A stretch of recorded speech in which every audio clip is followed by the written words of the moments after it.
सुप्रभात बच्चों, आप सब कैसे हैं? आशा करती हूँ कि अच्छे होंगे। बच्चों, हम बाल राम कथा से पाठ सीता की खोज पढ़ रहे थे।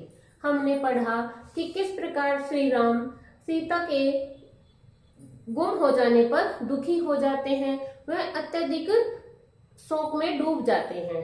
तब लक्ष्मण उन्हें समझाते हुए कहते हैं कि हे श्री राम, आप आदर्श पुरुष हैं, आपको इस प्रकार से दुखी नहीं होना चाहिए और हम मिलकर सीता की खोज कर लेंगे। तब वहां पर बैठे हुए उनके पास एक हिरणों का झुंड आता है। तो श्री राम इतने दुखी हैं कि वह नदियों से, पर्वतों से, पेड़ों से, सभी से पूछते हैं, क्या किसी ने सीता को देखा है? तो जब हिरणों का झुंड उनके पास आता है तो हिरण उसे संकेत के माध्यम से समझाते हैं। ऊपर आसमान की तरफ मुख करके दक्षिण दिशा की ओर दौड़ना शुरू कर देते हैं। तो श्री राम हिरणों का यह इशारा समझ जाते हैं और लक्ष्मण को कहते हैं कि हमें सीता को दक्षिण दिशा में ही ढूंढना चाहिए। और तब वे सीता को दक्षिण दिशा में ढूंढने के लिए निकल पड़ते हैं। तो रास्ते में उन्हें रथ के टूटे हुए कुछ हिस्से दिखाई देते हैं। तो वो सोचते हैं कि यहाँ पर किसी के साथ अवश्य ही द्वंद्व हुआ है, लेकिन सीता में इतनी शक्ति नहीं है कि वह रथ को तोड़ सके। तो श्री राम सोचते हैं कि कोई ऐसा व्यक्ति है जिसने उस रथ वाले व्यक्ति के साथ युद्ध किया है, राक्षसों को चुनौती दी है। तो वह अब आगे बढ़ते हैं। हम अपना पाठ आगे प्रारंभ करते हैं। वहां से थोड़ी ही दूर राम ने पक्षी राज जटायु को देखा कि जैसे ही वो थोड़ी दूर गए तब उन्होंने पक्षियों के राजा जटायु को देखा। पंख टूटे हुए, पंख कटे हुए, लहूलुहान, अंतिम सांसें गिनते हुए, कि उनके पंख कटे हुए थे क्योंकि श्री रावण ने उसके पंखों को काट दिया था और वह अंतिम सांसें गिनते हुए, यानी कि ऐसा लगता था कि जैसे अपने जीवन के अंतिम स्तर पर हो। हे राजकुमार, सीता को रावण उठा ले गया है, मेरे पंख उसी ने काटे। सीता का विलाप सुनकर मैंने रावण को चुनौती दी, उसका रथ तोड़ दिया, सारथी और घोड़ों को मार डाला, स्वयं रावण को घायल कर दिया, पर मैं सीता को नहीं बचा सका। रावण उन्हें लेकर दक्षिण पश्चिम दिशा की ओर उड़ गया। कहते कहते जटायु ने प्राण त्याग दिए। अब जटायु श्री राम और लक्ष्मण को बताता है कि सीता को रावण उठाकर ले गया है। मैंने उन्हें बचाने की भरपूर कोशिश की, पूरी कोशिश की, रथ को भी तोड़ दिया और यहाँ तक कि मैंने रावण को भी घायल कर दिया था, लेकिन मैं सीता को बचाने में असमर्थ रहा, यानी कि मैं उसको बचा नहीं सका और वह सीता को दक्षिण पश्चिम दिशा की ओर ले गया है। यह कहते हुए उन्होंने अपने प्राण त्याग दिए। राम ने आगे बढ़ने से पहले जटायु की अंतिम क्रिया की। अंतिम क्रिया यानी उनका दाह संस्कार किया। वे सोचते रहे, पछताते रहे, यह कैसा विधान है, मैं तो कष्ट में हूं ही, मेरी सहायता करने वालों को भी इतना कष्ट। राम की आंखें नम हो गई। यह कैसा विधान है, विधान यानी यह कैसी नियति है, यह कैसा समय है कि मैं तो कष्ट में हूँ लेकिन जो मेरी मदद करना चाहते हैं वो भी कष्ट में हैं। और इतना कहकर उसकी आंखें नम हो गई, अर्थात वो रोने लगी। उन्होंने जटायु को अंतिम बार प्रणाम किया। जटायु ने सीता के बारे में महत्वपूर्ण सूचना दी थी, रावण का नाम बताया, दिशा बताई, जिधर सीता को लेकर वह गया। राम जटायु की चिता के पास मौन खड़े थे कि अब जटायु ने सीता के बारे में उसे महत्वपूर्ण जानकारी दे दी थी और उसने रावण का भी नाम बता दिया था और दिशा भी बता दी थी, वो किस दिशा में सीता को उठाकर ले गया है। और अब श्री राम जटायु की चिता के पास बिल्कुल मौन खड़े थे। यह समय विलाप करने का नहीं है, हमें तुरंत दक्षिण पश्चिम दिशा की ओर जाना चाहिए, सीता उधर ही होंगी। लक्ष्मण ने तत्परता दिखाई कि लक्ष्मण ने तत्परता यानी जल्दबाजी दिखाते हुए उसने कहा कि यह रोने का समय नहीं है, विलाप यानी रोने का समय नहीं है, हमें तुरंत क्या करना चाहिए, दक्षिण पश्चिम दिशा में जाना चाहिए और सीता हमें उधर ही मिलेगी। आगे का मार्ग और कठिन था। राम और लक्ष्मण को लगभग हर दिन राक्षसी आक्रमणों से जूझना पड़ा। अनेक कठिनाइयां आई, अवरोध मिले, दोनों राजकुमार प्रत्येक बाधा पार करते चले गए कि वो जब वो दक्षिण पश्चिम दिशा में जाने लगे, आगे बढ़ने लगे, तो वहां का रास्ता उनके लिए और अधिक कठिन था, मुश्किल था। अब उन्हें लगभग हर रोज राक्षसी आक्रमणों यानी राक्षसों के आक्रमण हमले से जूझना पड़ता था। अनेक कठिनाइयां आई, अवरोध यानी बाधा उत्पन्न हुई, लेकिन दोनों राजकुमार प्रत्येक बाधा को पार करते हुए चले गए। उनके सामने लक्ष्य स्पष्ट था, दिशा तय थी, उन्हें कोई नहीं रोक सकता था। वन मार्ग जितना कठिन होता गया, उनकी दृढ़ता बढ़ती गई कि अब तो उनके सामने क्या था, लक्ष्य था कि उन्हें दक्षिण पश्चिम दिशा में जाना है और रावण सीता को उठाकर ले गया है। अब तो उनकी दिशा भी तय थी, उन्हें इधर उधर नहीं जाना था, सीधा जाना था। जैसे जैसे वो आगे बढ़ते गए, वन का रास्ता क्या हो गया, कठिन हो गया और उनकी दृढ़ता बढ़ती गई। दृढ़ता यानी मजबूती, उनका जो लक्ष्य प्राप्त करने की जो मजबूती थी वो भी बढ़ती चली गई। वनवासी राजकुमार प्रतिदिन सुबह उठते और दक्षिण दिशा की ओर चल पड़ते। कि राजकुमार क्या करते थे, सुबह उठते ही दक्षिण दिशा की ओर चल पड़ते। एक दिन यात्रा के प्रारंभ में ही एक विशालकाय राक्षस ने उन पर आक्रमण कर दिया। उसका नाम कबंध था। कि एक दिन क्या हुआ, जब वो जा रहे थे तो एक बड़े राक्षस ने उस पर हमला कर दिया और उसका नाम कबंध था। कबंध दिखने में बहुत डरावना था। मोटे मांस पिंड जैसा, गर्दन नहीं थी, एक आंख थी, दांत बाहर निकले हुए, जीभ सांप की तरह लंबी और लपलपाती हुई।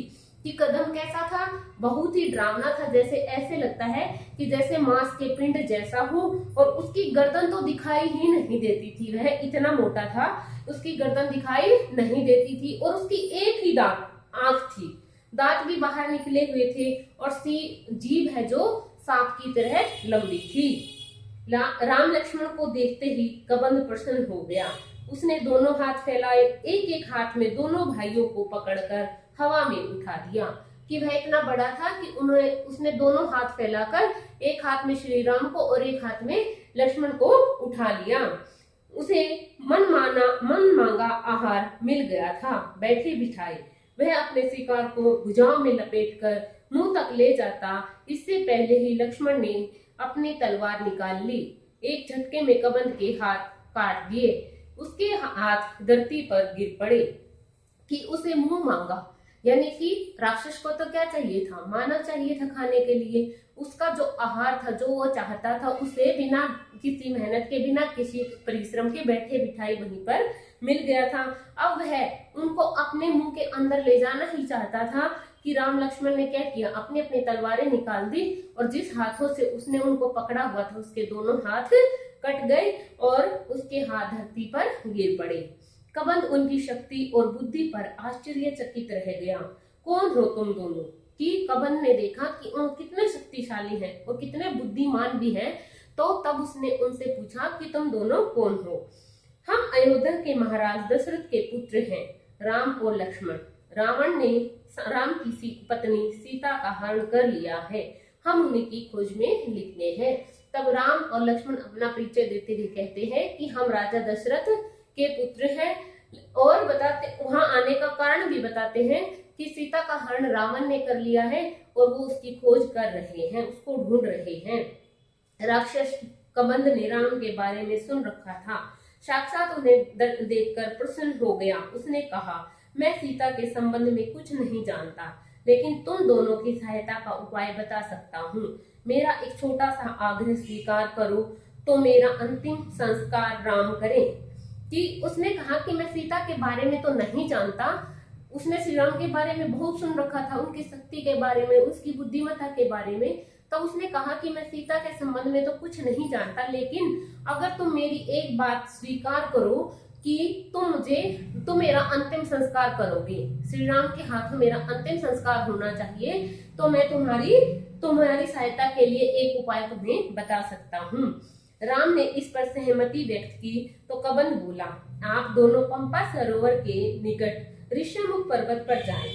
वहां वह वनराज सुग्रीव का क्षेत्र है, वे निर्वासित जीवन व्यतीत कर रहे हैं। सुग्रीव से मदद का आग्रह कीजिए, उनके पास बहुत बड़ी वानर सेना है। सुग्रीव के वानर सीता को अवश्य खोज निकालेंगे। जब श्री राम ने कहा, ठीक है, मैं तुम्हारी बात मानने के लिए तैयार हूँ, तब उसने कहा कि आप ऋष्यमुख पर्वत पर जाएं और वहां पर वो जो ऋष्यमुख पर्वत है वो सुग्रीव का क्षेत्र है और उसे उसके भाई ने उसके राज्य से निर्वासित यानी निकाल रखा है और उसके पास वानरों की बड़ी सेना है। वानर क्या होते हैं? बंदर है। और सुग्रीव के जो वानर है वो सीता को अवश्य ही खोज निकालेंगे। कबंध की सांस टूटने लगी थी, उसका अंत निकट था। राम और लक्ष्मण को अपने निकट बुलाते हुए उसने कहा, पंपा सरोवर के पास मतंग ऋषि का आश्रम है, वहीं उनकी शिष्या शबरी रहती है। आगे जाने से पूर्व शबरी से अवश्य मिल ले। तब वह श्री राम और लक्ष्मण को अपने पास बुलाते हुए कहते हैं कि जब आप आगे जाओगे तो पंपा सरोवर मिलेगा, उसके पास मतंग ऋषि का आश्रम है और मतंग ऋषि की जो शिष्या है सबरी के बारे में आपने सभी ने सुना होगा कि सबरी के झूठे बेर श्री राम ने खाए थे, क्योंकि वो उसकी अच्छी भक्त थी, बहुत ही उसे स्नेह करती थी। तो उस सबरी से तुम अवश्य मिल लेना। यही बोलते बोलते कबंध ने प्राण त्याग दिए। राम ने अपना वचन पूरा करते हुए उसका अंतिम संस्कार किया और पंपासर की ओर चले गए। कि राम ने अपना वचन पूरा किया और उसका अंतिम संस्कार किया और पंपासर की ओर चले गए। पंपासर, पंपा जमा सरोवर, ठीक है, पंपा सरोवर के पास जाने लगे। कबंध की बातों से राम को बहुत ढाढ़स हुआ। ढाढ़स यानी शांति मिली, संतोष मिला उसे। सीता तक पहुंचने की आशा बलवती हुई कि अब श्री राम की जो आशा थी, इच्छा थी सीता तक पहुंचने की, वह बलवती हो गई। बलवती यानी बलवान हो गई, मजबूत हो गई। राम को सुग्रीव की क्षमता और उनकी वानर सेना की शक्ति का पता था।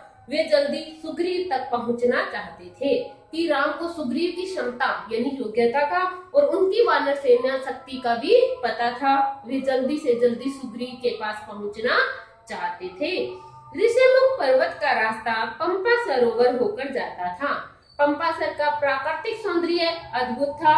मतंग ऋषि का आश्रम उसी सरोवर के किनारे था।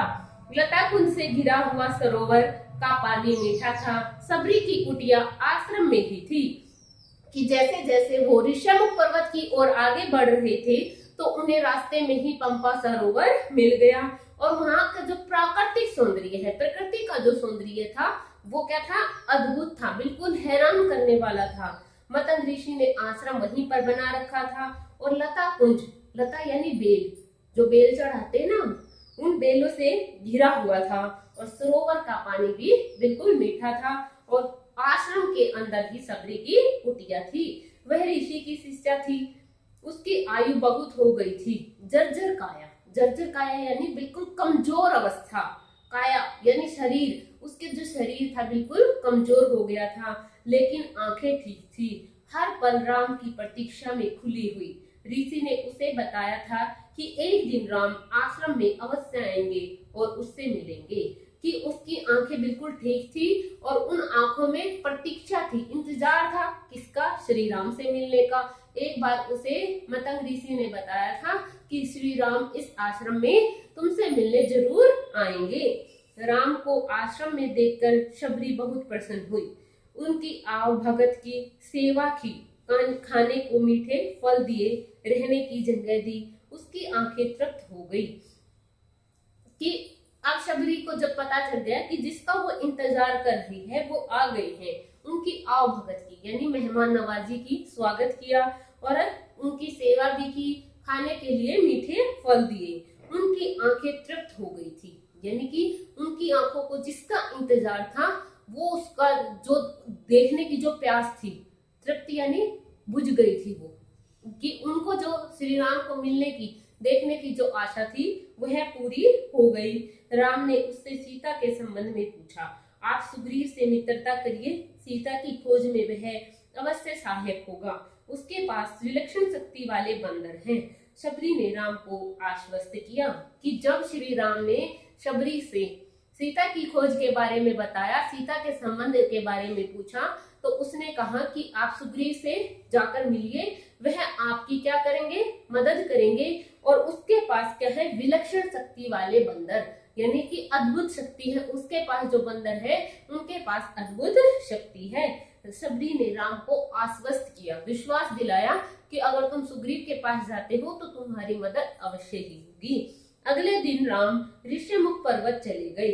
उनकी व्याकुलता अब और घट गई थी, मन की शांति लौट आई थी कि अगले ही दिन वहां से मतंग ऋषि के आश्रम से निकलकर श्री राम ऋष्यमुख पर्वत की ओर चले गए। उनकी व्याकुलता अब और घट गई थी कि वो जो सीता से मिलने की जो बेचैनी थी उनकी, अब वो और कम हो गई थी। मन की शांति लौट आई थी कि अब उनके मन में शांति हो गई थी।